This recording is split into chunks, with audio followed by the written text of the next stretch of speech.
ভর দুপুর রোদে শহরের রাস্তাগুলো পুড়ছে, বাতাসও যেন দাঁড়িয়ে গেছে কোথাও।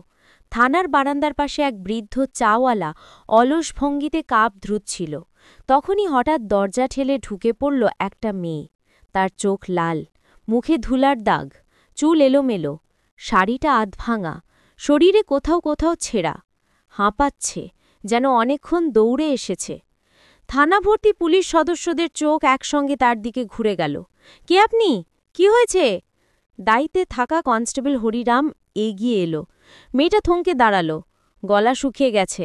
তারপর হঠাৎ জোরে চিৎকার করে উঠল, আমার বোনকে নিয়ে গেছে, কেউ ওকে টেনে নিয়ে গেছে আমার চোখের সামনে। থানার ভেতর মুহূর্তেই নিস্তব্ধতা নেমে এলো।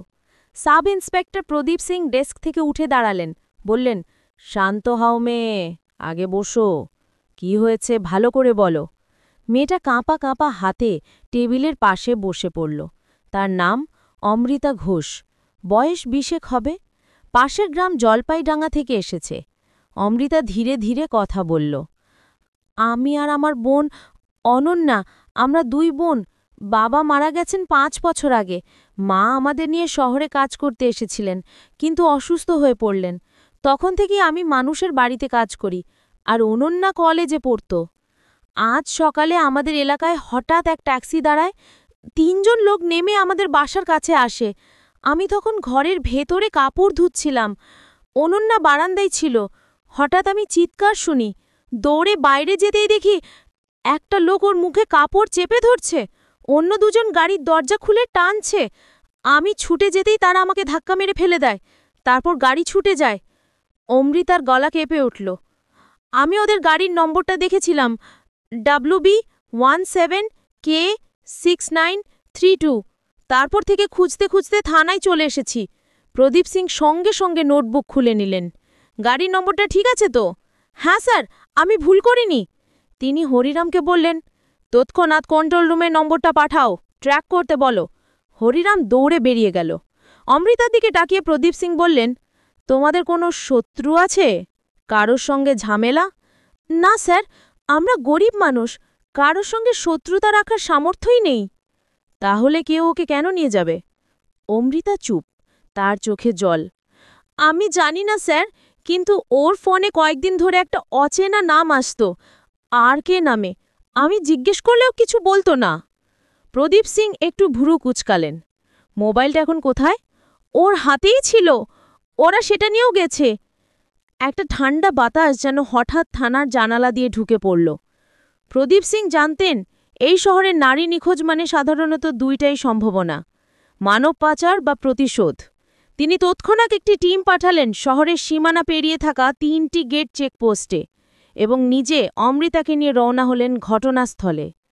জলপাইডাঙ্গার সরু গলি, কাদা, মলিন দেয়াল, টিনের ঘর। অমৃতার বাড়ি একদম শেষ প্রান্তে। দরজার সামনে একটা গামছা পড়ে আছে, তাতে রক্তের দাগ। এই দাগটা? প্রদীপ সিং জিজ্ঞেস করলেন।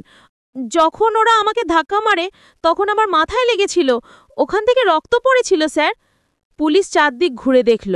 কিছু প্লাস্টিকের গ্লাভস, একটুখানি পারফিউমের গন্ধ আর একটা ভাঙা মোবাইল কাভার পড়েছিল। সবকিছু জব্দ করা হলো। হঠাৎ এক বুড়ি পাশের ঘর থেকে বলল, আমি দেখেছি গো, ট্যাক্সিটা উত্তর দিকে গিয়েছিল। ওদের সঙ্গে এক লোক ছিল লাল শার্ট পরে।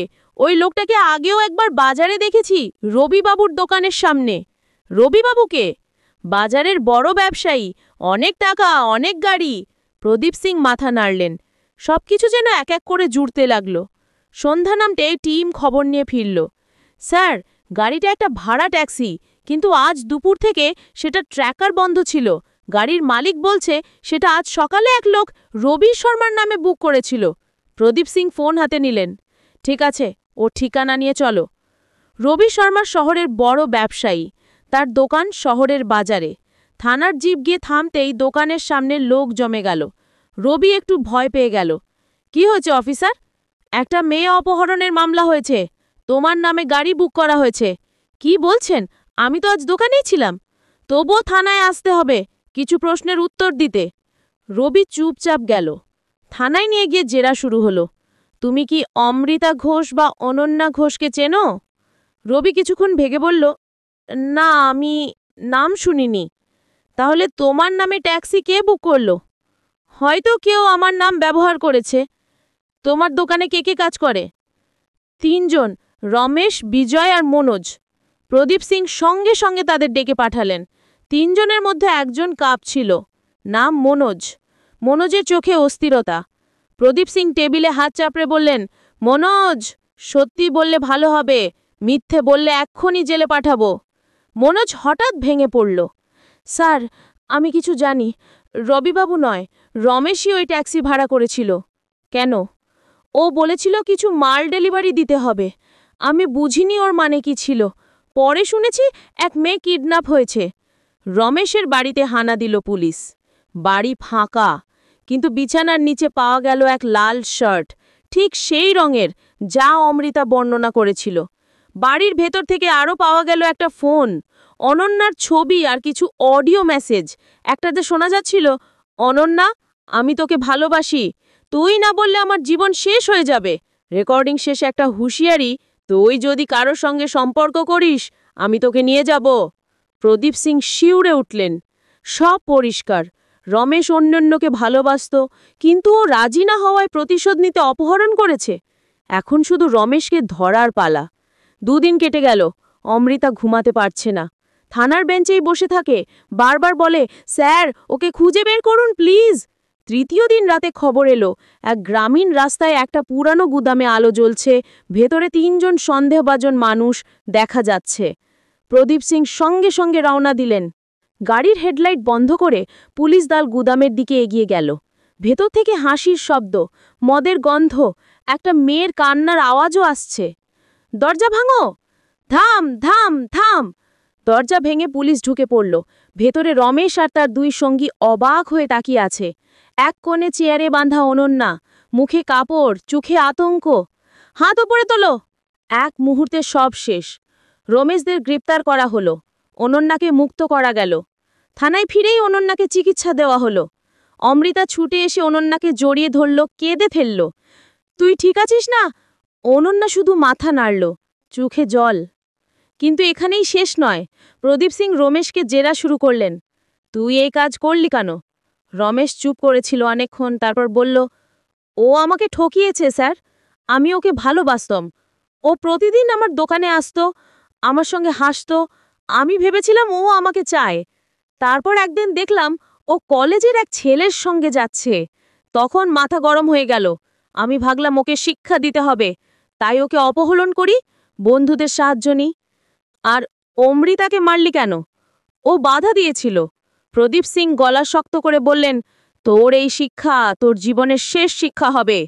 রমেশদের জেলে পাঠানো হলো। 10 দিন পর অমৃতা থানায় এসে প্রদীপ সিংয়ের সামনে দাঁড়ালো।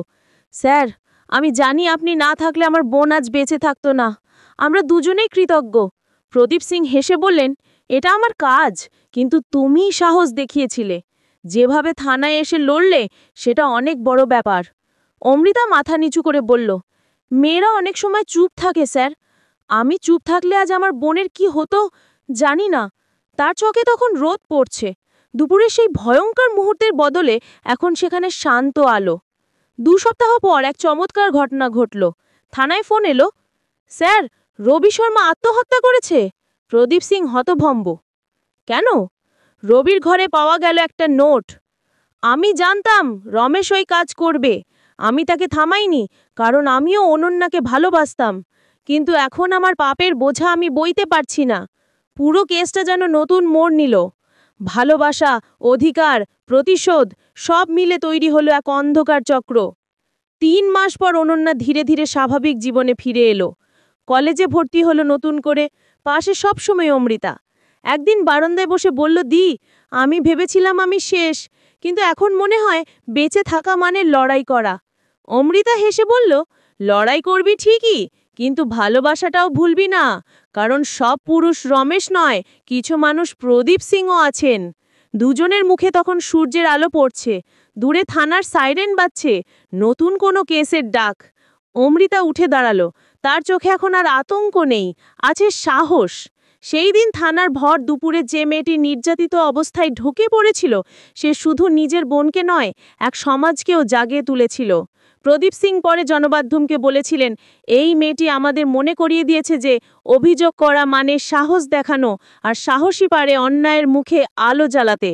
গল্পটা এখানেই শেষ নয়, কারণ অমৃতা এখন নিজেই এক এনজিও খুলেছে, নাম দিয়েছে অন্ধকার দুপুর, যেখানে যে কোনো মেয়ে এসে বলতে পারে নিজের কষ্ট, আর প্রতিটি কণ্ঠস্বর যেন আর কখনো নীরব না থাকে।